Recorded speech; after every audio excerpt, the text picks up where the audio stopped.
Previously on the psychology of entrepreneurship. You know, I've been pre-programmed since I was very young. My parents would tell me, you can study whatever you want. In the end, you're going to come back and work with your father anyway. Is your business plan correct? Is the value you're adding truly a value? And it's not a value in the mind of the entrepreneur. You have to look at it from the mind of the consumer or the people who will buy your product or service.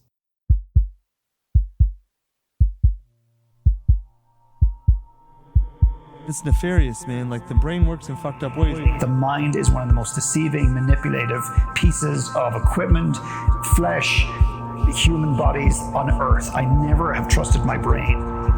All of that weight lives in your head, and you are the decision maker. Psychology of entrepreneurship. Hi, it's Ronsley. If this is your first volume, welcome. This is a weekly series where I go inside the mind of an entrepreneur, artist, athlete, academic to decipher what is the psychology of our decisions. I'm Australian, and I'd like to start by acknowledging the traditional custodians throughout Australia and recognizing their continuing connection to land, waters, and community. I pay my respects to them and their cultures and to elders past, present, and emerging of the land I'm standing on today. I extend my respect to the Aboriginal and Torres Strait Islander people who listen to this podcast. In the middle of a global pandemic, if there is one story that just needed to be heard, actually, it was just begging to be heard, it is from my next guest. Because of how quickly things are changing, I asked him to tell us the date and place of our interview. Graham Skroo Turner. I'm CEO of Flight Centre Travel Group, and it's the 30th of October, I think. We're on the 15th floor of the Flight Centre building in South Bank, Brisbane. Well, I know you must be thinking that this whole podcast is about how a global travel company is responding to the global pandemic. I want to align things a little bit because I've known Skroo Turner for a while and the man he actually is. So, for you listening, Jude Turner and Graham Skroo Turner have been married for 40 years. And I love advice from people that I look up to. So, Skroo, I've always wanted to ask you about long-lasting relationships. When you've been married 40 years, it's really important you get on well together, which might be really obvious. But, when you first meet your partner and that it's very exciting and all that sort of thing. And certainly having kids is I think is really important, and grandkids now, because we've got 3 grandkids, and that's just fantastic. And we're going to London. Jude and I are going to London next month or early December for 3 weeks, and there are some challenges there. We've got to get permission. I've got to get permission to leave, and we'll possibly have to quarantine in a hotel. Coming back here, I need to go to New York as well from London, and you can't actually do that at the moment, but it looks like that's coming back. So, having the grandkids is quite a motivator too, and I think sharing your life with kids and grandkids is really important. But in the end, having somewhat similar interests, getting on well. Accepting there's going to be a few ups and downs. Okay, that is a bit of context about the man. Here is context about the business he built and what they are currently dealing with.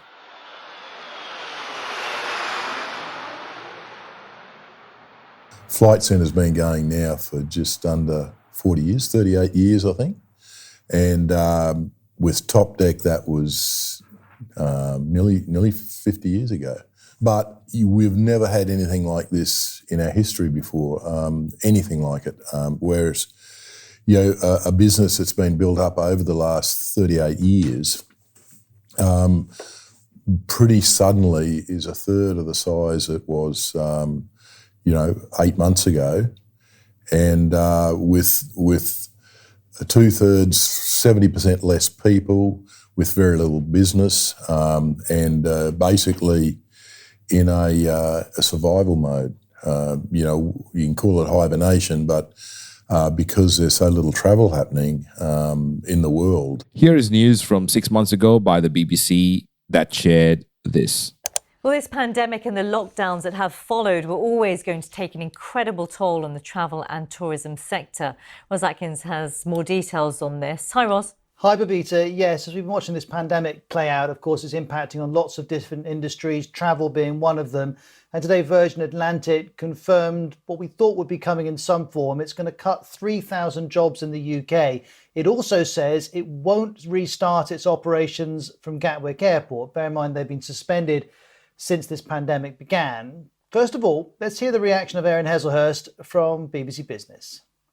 They're going to have to cut nearly 30% of their workforce, 3,150 jobs to go out of a workforce of some 10,000. This off the back of British Airways announcing not that long ago it may have to cut up to 12,000 jobs. And all of this in an environment where 80% flying has been reduced by 80% all around the world. There are some 17,000 passenger jets parked, mothballed all around at airports all over the world. And then a month ago, DW News reported this.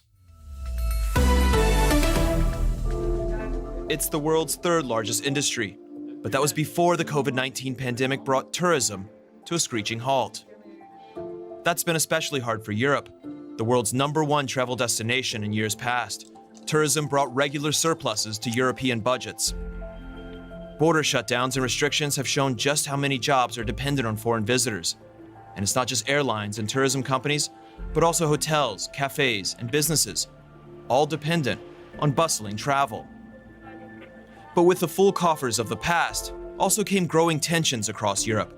Higher living costs, gentrification, and frustrations for locals in many cities, like here in Barcelona, but also Venice and Amsterdam. Will tourism ever bounce back to its pre-pandemic highs? And could this extended off-season be an opportunity to rethink travel for the future? The travel industry was hit hard throughout this pandemic. Combining the loss in revenue of each country, the financial impact of COVID-19 on global tourism has resulted in a total revenue loss of $195 billion worldwide so far. So, for more context, here is a report by the News in Australia on June 19th, 2020. In a glimmer of hope for the struggling economy, consumers are emerging out of coronavirus hibernation. Spending surged by a record 16.3% in May, thanks largely to increased sales in retail and hospitality. And it's hoped the tourism industry will be next. Jetstar today slashed the cost of flights, its website buckling under the pressure, with 220 tickets sold every minute. $19 tickets for 10,000 travellers sold out in just 4 hours. Jetstar heavily discounting flights, while Qantas offered triple points for frequent flyers in an effort to hit go on a near-grounded industry. Right now, when you've got planes on the ground and you've got people who've not got any work to do, it's about bringing cash into the business. Queensland is yet to announce its border opening date. The sale fares there kick in after July 10, with some uncertainty remaining. If plans do change, and they could, then that's why we've built this flexibility option in. Near empty check-in desks. It's something our airlines have become somewhat used to in the last 3 months. But Qantas and Jetstar very much hope these deals will change all that, aiming for 40% capacity by the end of July. Thousands of passengers means thousands of jobs, pilots and crew coming back to work, but not all. And there are calls for JobKeeper payments to be extended for tourism industry workers until next March. We can't recover until we can get international visitors back into the country. Your average Chinese visitor probably spends about $8,500 while they're here, whereas your average Aussie tourist probably spends about $1,500 if we're lucky. As planes return to the skies, the government has given the ACCC extra powers to keep a close eye on airlines, making sure competition remains. If Virgin was not to emerge, was not to survive, it will be a very long time before we have another airline competing with Qantas. That would leave Qantas as a monopoly. Lizzie Pearl, 9 News.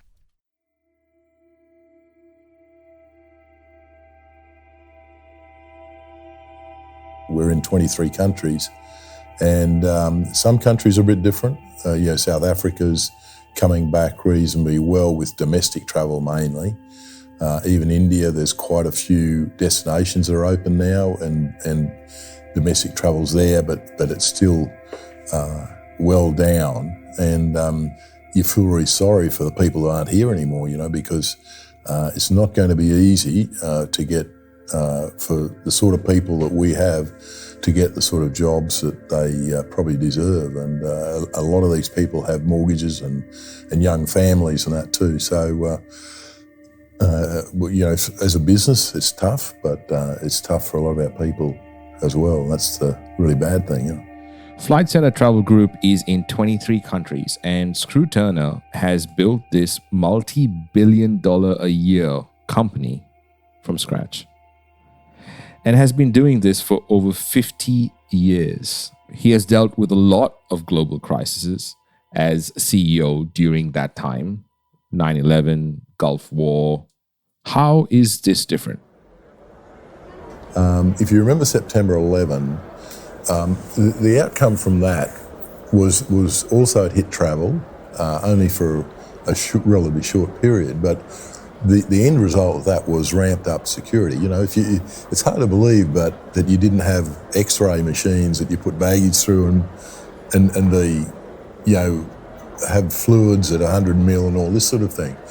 And we adapted pretty quickly to that, but it did change. The security at airports and on aeroplanes and that changed. They had proper doors into the cabins, the pilots' area. And I suspect it'll be the same. This is going to change the way we travel, but we'll adapt pretty quickly, I think. And that's probably quite a good... and a lot of the airlines are already, and airports are already well down this track of what they need to do to cope with this sort of virus.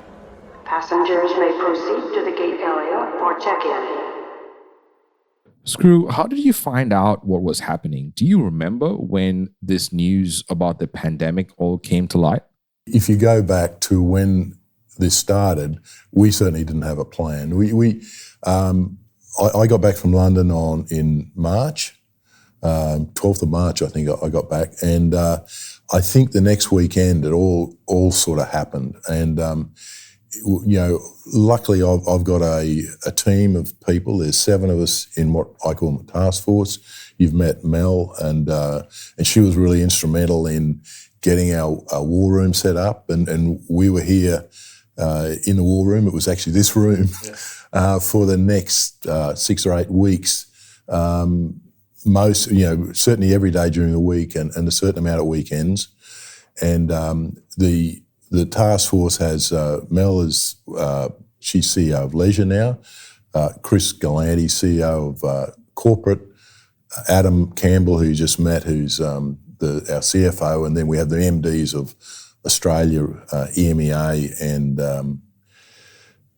North America, Charlene in North America, and Steve and James Kavanagh here. That is some team. Notice the people behind the person. Skroo is 71 years old, or 71 years young. I think that's a better way to put it. And as long as I've known him, he has been active. And do you know what? I did not know that this 71-year-old was meant to run the London Marathon in 2020.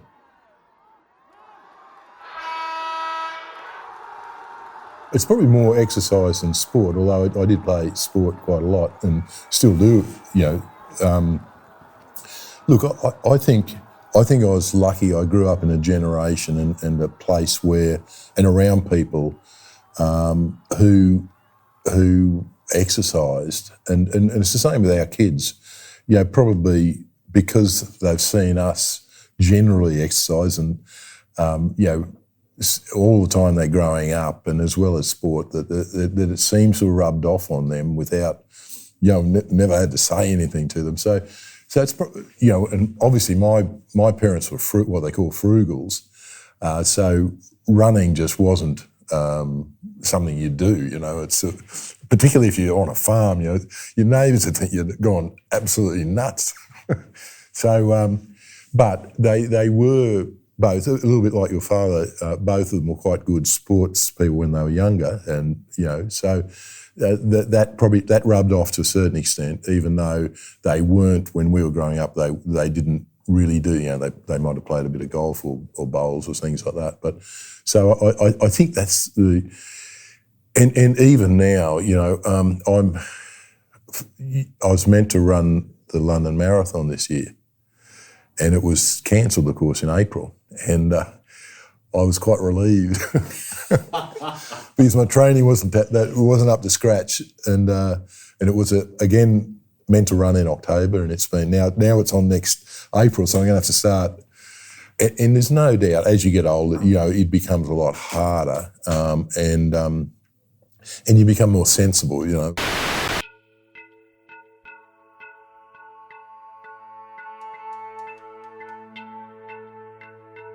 When we come back, how he doesn't want the challenge that he has to deal with.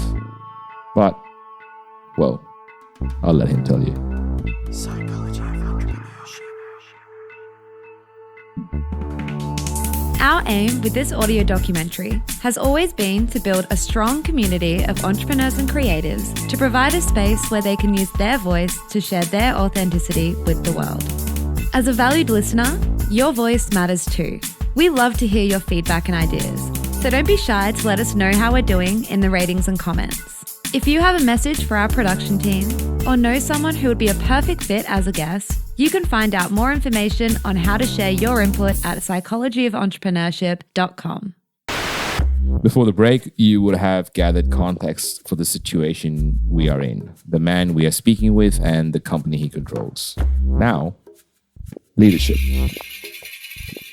I would have preferred not to have this challenge if you had the choice. But the challenge is here, and we just got to accept that it is a challenge. It's going to be a major thing. It is a major thing, and so we need to make the best of it, come out of it with a better business model, but in the meantime, trying to retain our IP, all of our top people and that sort of thing. So that is the challenge, and this is all caused by government restrictions, and not just a virus that's a contagious virus, but it's imagine if this virus was deadly to your average person. I mean, the flu, the Spanish flu in 1918, the average person, the age of people who died then was 28, and now the average person in Australia that dies is 85. So, and I'm not wishing old people, bad luck in that sense, because that probably applies to me almost. But it is a different situation. But it's the government restrictions, and who can blame them? It's politically, that's what they're doing for the political reasons as much as health reasons, and because that's what people expect of them. Flight Centre has a very loyal workforce that have been with them for decades, not years, decades. And I've met a few of them. We do have quite a few people who've been with us for, 20 or 30 years, and who've basically grown up with the company from early 20s. So it is going to be tough for them. But I think the one thing, and I know this, and I'm talking now particularly our operation in Australia, but in other countries, I think our people are well equipped to go into other roles and other jobs, and hopefully, and this is what we tell them, it's best for you to, we're not going to have a role for you for probably at least 12 months. You're best to go and get a job. A lot of our people are well equipped to get other roles, and then as we come back, we'd welcome you back, because we'll want people with the skills obviously in a year or two's time anyway. So that's the hope that we've got. But the timing, this is not a short-term thing. Originally I thought, we're going to be back to normal in 6 months or less. And now we're nowhere after 6 months, almost nowhere anyway. Remember, Skroo was talking about his war room and the structure of his task force, which are the people that directly report to him. I wanted to know more about that. We only have had this structure actually since 1st of January this year. And I think it's been a really good structure for us to really pull together. And giving credit to Mel on this, she took a lot of the leadership of the group in the early days in particular, but still now. And the structure's really been good for us to be able to cope with this. But to answer your original question, if someone had suggested that this sort of thing would happen, well, it's the sort of thing that you might read about it in a fiction book, but you just would not imagine it. And you would assume that by now we've got some solution that is clear and fairly, precise. The COVID-19, it's a very contagious disease. Luckily it's not too deadly, but it is. Yes, it's a very smart virus that we don't seem to be able to.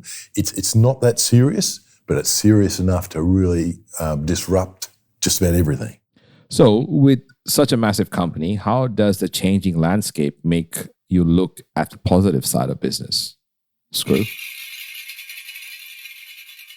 With leisure, with Mel and corporate with Chris, they've really put a lot of time and effort into innovation, changing the models, improving the technology within cost restraints. And so both those areas will come out of this looking somewhat different. Certainly more productive, lower costs.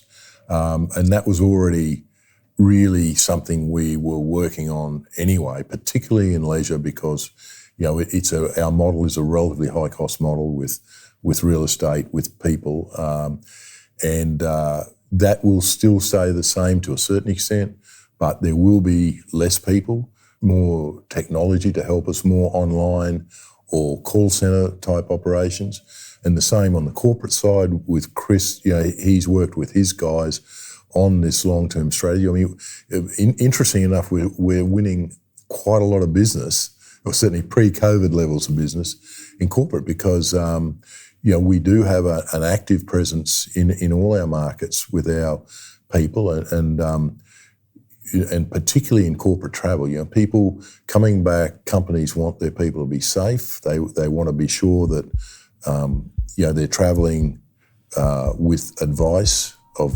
what's the best place, what safe to go to, hotels safe with the right COVID plans, as well as airlines and other things like that. So there's going to be a lot of opportunities coming out of this, but we've got to be able to travel reasonably freely first, or people aren't going to travel. According to Health Minister Greg Hunt, the Australian overseas travel ban is expected to be in place until at least the 17th of December 2020. However, this could change depending on the status of the virus. At this point, Australia is working on forming travel bubbles with low-risk countries. The first one being formed on the 16th of October, with New Zealanders being able to travel to Australia without having to quarantine. New Zealand's Prime Minister Jacinda Ardern has stated that they won't consider letting Australians into their country until we have at least 28 days of no new COVID cases. You know what? Everything has an impact. It just depends on when. When you come down to an issue like this, a lot of the other things sort of pale into what you might think insignificance, and perhaps things like global warming and pollution and habitat destruction of native animals, sort of things. They're the things that happen over many years, over a reasonable number of years anyway. So it doesn't become quite as obvious that we are facing that disaster eventually. It may well be the next generation or two that are going to really suffer from that, whereas this, we're suffering right here and now. So it puts things into a different perspective, but it's something we probably should be thinking about, and we should accept and learn that, what the COVID, what this disease has done is, it's accelerated things so it becomes really obvious the negative impacts, whereas some of the other things take, decades or even centuries to really have that dramatic impact, but they are going to have that impact almost for sure. So we probably should think about those things a bit differently as well. And obviously people are thinking about that. Everything isn't all doom and gloom. We are changing and adapting. This is the latest news coming out of Asia on travel. More now on one of our top stories. Daily flights between Singapore and Hong Kong will start on the 22nd of November. Under the air travel bubble agreement, all forms of travel, including leisure, will be allowed, and passengers won't have to serve quarantine or a stay-at-home notice on arrival. Well, for a closer look, we speak with Dane Cheng from the Hong Kong Tourism Board. Thanks for joining us, Dane. What impact will this travel bubble have on Hong Kong's tourism sector? I think it will be tremendous, because this is a milestone, not only for Hong Kong, for Singapore, but also for the region, for Asia. This is a first model that an air travel bubble, which we have heard the term for so long. But once it started on the flight on the 22nd of November, then we'll see how it goes. And throughout the process, we want to make sure that the whole journey and the visitors, travelers' experience could be improved. And Dane, what kind of safety protocols can we expect to see in tourist hotspots? Well, basically, it's along the whole journey. From the moment you got on board the aircraft, and you get off the aircraft, and when you leave the airport on transport, going to the hotels, to the visit to our tourist attractions. It is really interesting on how we are all responding to the pandemic. There are companies going out of business while others are making more money than they ever have. The journey of entrepreneurship is always an interesting one. In Skroo Turner's case, his wife, his son, and his daughter are all entrepreneurs. Yeah, it's interesting having a family where, and Jude's been instrumental in building the Spices portfolio up, although she does have a CEO, Dave Asif, who runs it. But I'd say the common feature, and Joe has the LNDR, which is an activewear based in London, and Matt with the 99 bikes. And I think the common thing is that, and I think most of these organisations would agree, is that for whatever reason they've got, Simon Sinek calls it a just cause, that it's underlying, it's not just about making money. Making money, okay, you've got to do that down the track, because otherwise you go broke. But it is about, I suppose, caring and looking after people, and them looking after each other as well. And so that you have that cultural purpose underlying. And I think if there's one thing in an organisation that's really important, it's that, so that, that it's not just about numbers, it's not just about making money, it's about building a business. And if you look at private equity, quite often it is about numbers. And that's why the smart ones get out after 3 to 5 years, because it's not long-term sustainable. And Simon Sinek talks really well in that, The Infinite Game, about how it should be intergenerational business, a successful business, not do fantastically well for 20 years and then fades away or gets bought out or whatever, So, and I must admit, I only read that reasonably recently, and it did resonate, and particularly the just cause idea, and if you can do that as a business, I think that's the most important thing. Keeping your eye on the numbers, because you've got to make sure that you've got the cash to survive, of course. Before we wrap this up, Flight Centre started as Top Deck, and I wanted to know how and why Graham Skroo Turner started the businesses that he has today.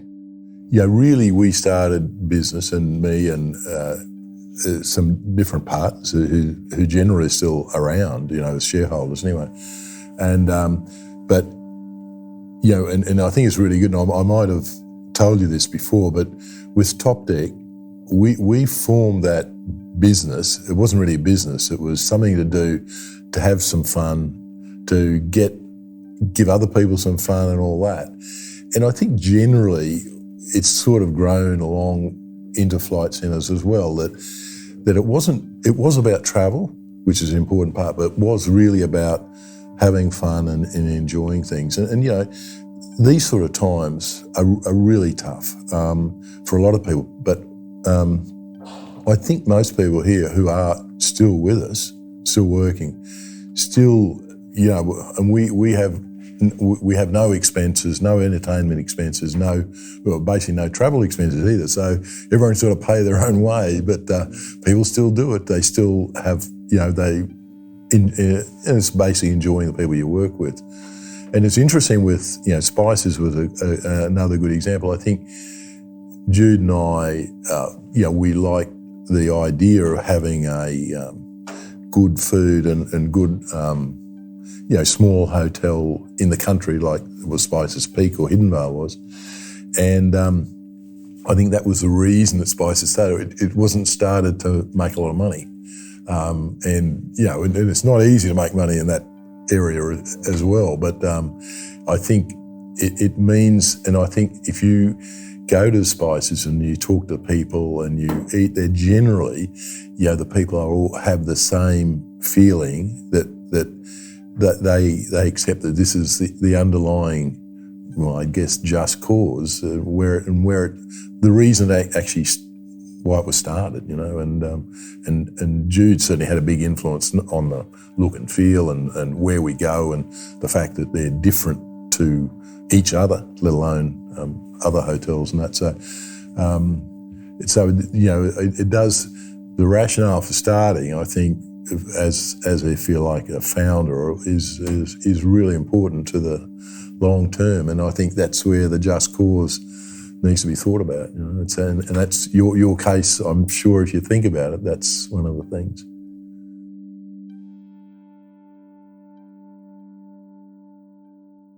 Psychology of entrepreneurship.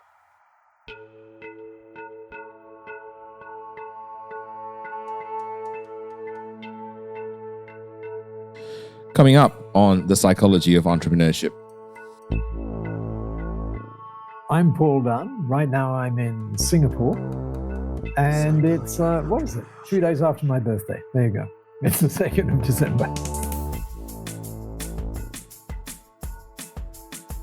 And he said, at enlightened companies, leaders are smart enough to ask, how do we make things better for our customers? Guess what? It shouldn't take us too long to figure out that guilt is not something that we want to feel every day. We don't. We just don't. It's not a good look, right? But what we do want to feel every day is joy. That's what we want to feel. Psychology of entrepreneurship. I interviewed Graham Skroo Turner because he is the CEO of Flight Centre Travel Group. Flight Centre Travel Group is one of the world's largest travel agency groups. It has company-owned operations in 23 countries and a corporate travel management network that spans more than 90 countries. It employs more than 19,000 people globally and has a total of 2,800 businesses. Skroo Turner has started Top Deck, which was a double-decker bus that he bought in England and offered trips around Europe, Africa, and Asia. Now he's the CEO, which he came back to in 2006, of Flight Centre, and has helped grow that company by leaps and bounds. Graham Turner is an entrepreneur of the highest level, a family man, and a friend.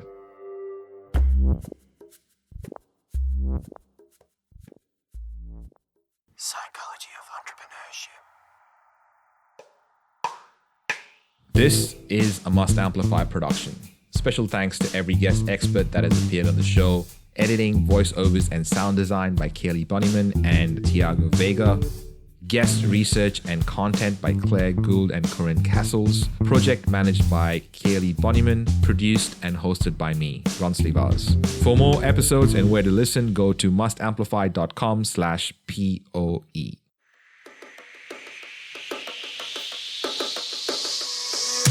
Love the polished audio docuseries style of this podcast, The Psychology of Entrepreneurship? At We Are Podcast, you can learn how to create a similar style for your own show.